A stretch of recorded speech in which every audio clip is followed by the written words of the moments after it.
So recently, Trisha and Moses had an interview with a huge Israeli news source, and apparently they manipulated their situation and claimed that they just have a lot of haters online for literally no reason at all. Moses' ex-girlfriend also responded to the article on the Frenemies Reddit. So yeah, a lot of tea was spilled. First of all, let's dive into this Israeli article that was kindly translated by a Reddit user. It reads, "In fact, one of the reasons why it is difficult to keep track of what is happening is the unimaginable amount of content that Paytas produces. Today, even with the help of Hackmon, I shoot 4 to 6 videos a day and then I go live on some platform, ticking, radio shows. I don't think we stop until 10 at night. Smart. Then all of a sudden, we go into Disneyland for 2 days. Paytas. True, I know how to sing, it's a very small world in Hebrew. We are always busy, we always have events. Now, for example, we are planning a big Halloween party for Moses' birthday, and we even have the wedding to plan. We have shot 6 music clips in the last 2 months, non-stop. Heckmon. And I also work in my job architecture and I build the furniture for the house, so we do not have time to deal with what is said about us. At the moment, I am very much in the business of spirituality. I think I am a powerful source of power. I have a high frequency, a positive source of energy for the world. This is how I would describe myself. I just want to make people happy." In a heavy accent. "I do not speak Hebrew. My husband speaks Hebrew. Do not worry, Moses. Everything is fine." Here is an obvious Israeli question. How did your family, Moses, react to the relationship between you? They are very happy. They really like her. They know the difference between real life and what they see on screen. And my family sees how happy I am, and that is enough for them. Paytas. I'm much more shy in real life, and I'm much nicer than people think. I do not have one bad bone in my body. Even videos that people interpret as trolls, I never mean them to be like that. There are videos I make for fun, but my serious videos, finding out of context, I always feel bad when misrepresented.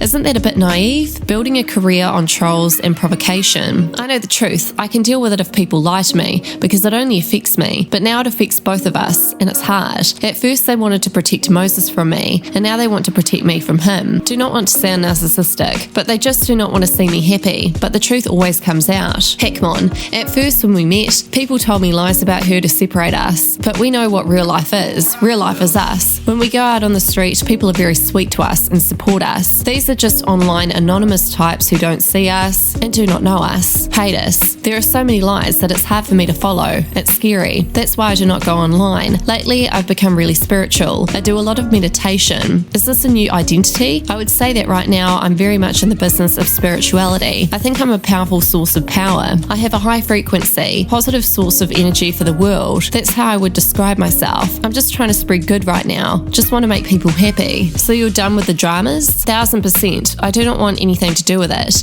It really drains my powers. I think I gave a lot of my powers to others in an attempt to change them. And because of that, I'm not really where I want to be in life. I do not know what it is. I prayed to God and asked him to change the way I see things. I understand that people like drama and that it makes them money, but I do not want anything to do with it. Heckmon simply concludes, I think she's an entertainment artist, and she's the best I know. So yeah, unfortunately for Trisha and Moses, people who live in Israel already knew the truth about the two before the article was even published. People online are responding to this article saying that this is what two narcissists dating looks like. And Moses' ex-girlfriend also responded to this news article. So I want to make it very clear this was not Daphne responding to the article, it was another ex of Moses's. So yeah, Moses has had quite a few exes come out and expose him, so that's why people online are coming for him and cancelling him. Basically, the ex of Moses had posted to the Frenemies subreddit responding to this article. I think this is a ploy to prove to Moses' family that she's famous and to appear as if all the horrible things they're accused of are lies and haters on the internet, so that the fam is prepped for their wedding and they control the narrative. Moses' ex had also responded to some text messages leaked between herself and Moses that were posted ages ago but brought to light again. So here we can see someone said, the girl fishing for Moses to say something nice to her is always so cringy, but Moses claiming he's not afraid of her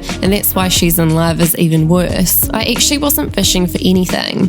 It was sarcasm that I'm not crazy and enough because that's his type, and I'm not that, as he would constantly say he does not like her and that she's horrible, yet he was portraying something different on camera, claims it's for show. I already was dating someone else at this time and did not care to be with Moses again. I was trying to get him to admit what he was up to, as he lies all the time. I would say be mindful also of which person and text you're reading, because people think Daphne and my messages are the same ones. No, I fully agree that these two people are harmful, but Moses in particular is the snakiest, scary human ever, especially as a 45-year-old. The only reason I ever spoke up or released any messages was because a child, 22 to me as a child, had something happen to her that I had a very hard time coming out of and navigating as a 28-year-old with him. And the fact that he was grooming her while with me, timeline-wise, it was to shed light and help Daphne, who was being silenced and called crazy because of her delivery, and used it to their advantage. I could only speak on my own experience of what was mirrored in our relationship to support Daphne's truth. Beyond that, I have no comment. I didn't even share how the relationship was with him or how it ended and what he did to me the day we ended it. I'm still processing what a sociopath he was and the vulnerable dark place I was in at that time as well. And he knew that, and he put me there. Had me move out of my living situation too, try to isolate me. So when folks comment in certain ways about the situation callously, not actually having lived it, does fill me with regret for sharing anything and makes me glad I stayed anon. And because I was 28 not 22, my experience is very easily dismissed. Not that I need someone to cradle me or lend me an ear or sympathy on the internet. I'm just saying I was traumatized by this man-child, so some of the comments made towards victims really kind of suck. Someone had said, from just reading the messages and not knowing all the info you just shared, that's what it seemed like, and I was speaking about the one photo shown above. Wasn't sure if that's you or Daphne. I could totally see that, no worries, but I did not want to see Moses ever again, even though he continued to ask me to come and call me even when he was with Trisha and their breakup in between. I didn't know at that point though how horrible of a human he was, and all of the unraveling lies, and the fact that he's effing old. Like, after I snapped out of the bad place I was in and broke up with him, everything disgusted me about him. His hands were so old and tiny, his arms and elbows creeped me out,